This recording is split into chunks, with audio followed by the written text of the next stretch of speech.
So it's official, no big surprise. Joe Biden just dropped out of the presidential race. He said he's going to still stay on as president until his term is up, and he fully endorses Kamala Harris.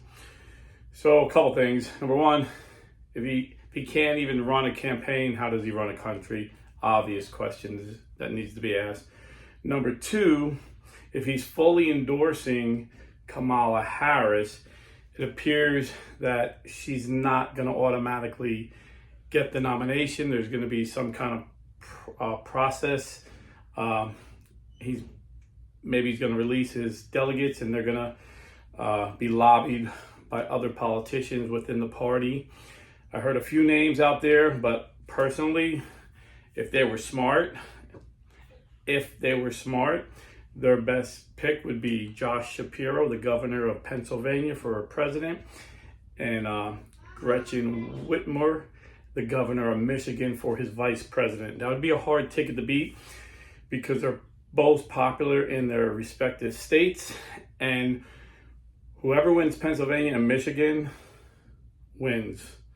I mean, whoever wins Pennsylvania is likely to win, but if you win Pennsylvania and Michigan, game over.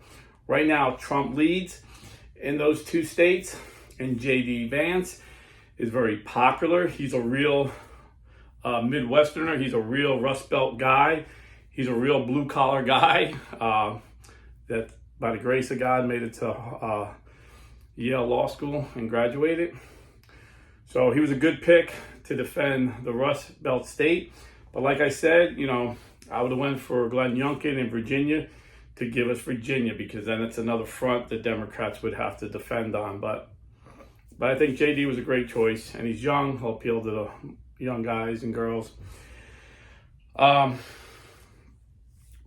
the Democrats being the party of identity politics, it's going to make it very hard for them to not give it to Kamala Harris, the first woman of color vice president. To not give it to her will really get their liberals, who make up like half of their base, they're crazy, whacked out liberals like the AOC and Bernie Sanders wing of the party. They would be so mad, The only person they could put over her that would get the base excited and is actually polling better than Trump is Michelle Obama. That doesn't mean that she'll win just because right now she's leading in the polls. No one's ever seen her campaign.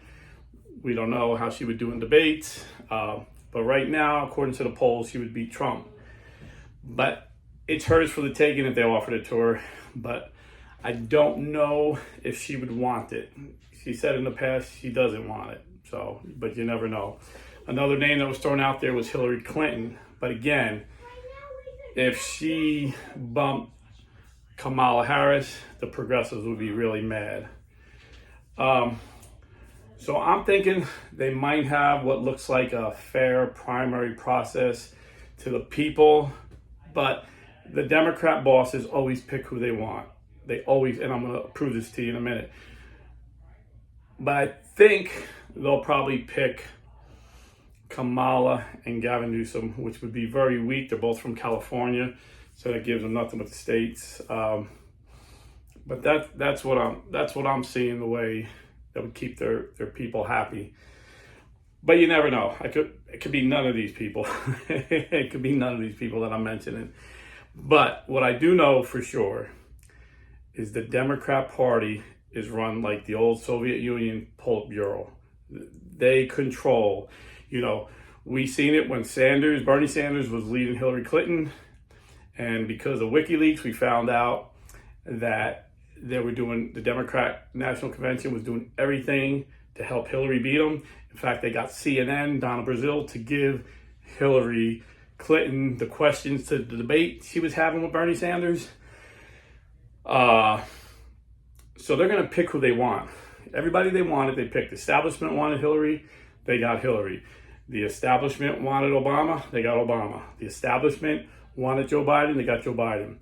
Now, you can say, the Republican Party is the same way. No. I remember in 2016, nobody wanted Trump. The establishment spent billions to stop Trump. We had 15 other quality men, governors, senators, statesmen, high quality men. I mean, our bench was so deep. And I didn't want Trump. He was my last pick in the primaries. Rubio was my first pick, and then when he was out, Cruz was my first pick, my second pick. But the establishment pick was Jeb Bush. The establishment gave that guy more money. He outspent everybody in the first month. And he was the first one to drop out because in the Republican Party, the people get the vote. And we voted for Trump. Trump won. And it backfires on them sometimes, and sometimes it doesn't. It backfired with Hillary because she wasn't a good... no one got excited about her. So the base didn't come out the way they needed to. And backfired with Joe Biden. Yeah, he won last time. But this time he didn't have a primary. If they would have had a real primary where he had a debate, RFK Jr. and the moderate guy from Minnesota who wanted to debate him, if they would have allowed that, people would have seen. There's no way he could beat Trump. This guy has dementia. And they would have probably had a strong candidate in RFK Jr. He would have been a much stronger candidate than anyone they're going to pick now. But he wasn't the establishment guy. He's not bought and paid by the establishment. He's like Trump. He's got his own thinking, and he's going to go his own way. And he's very anti-establishment, just like Trump is anti-establishment. So they're going to pick who they're going to pick. They already got in their mind who they want, and that's who it's going to be. I don't know who it is. I'm guessing Kamala and Newsom. Could be Kamala and Hillary. And they say this is a historic moment. 2 women running for president. They can spin it that way. And they need to raise a lot of money. And Hillary and Bill, they got the connections, So I don't know who it's going to be. But whoever it is, the Democrat establishment is going to control them. Just like they controlled Joe Biden. For the past 4 years, half of the country seen that Joe Biden had dementia.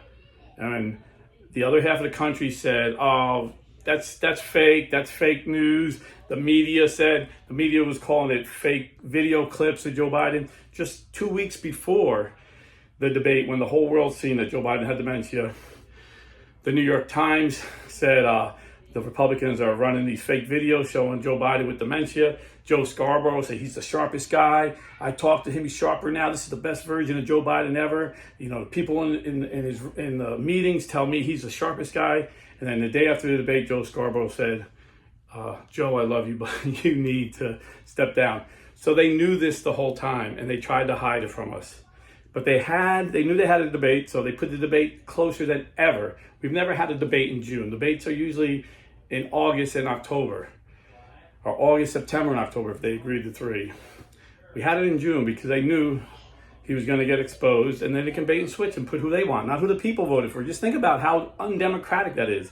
The people voted. Whether they had, they limit the choice like dictators do to really only him, but they could have voted for other people. JFK was in it for a little while.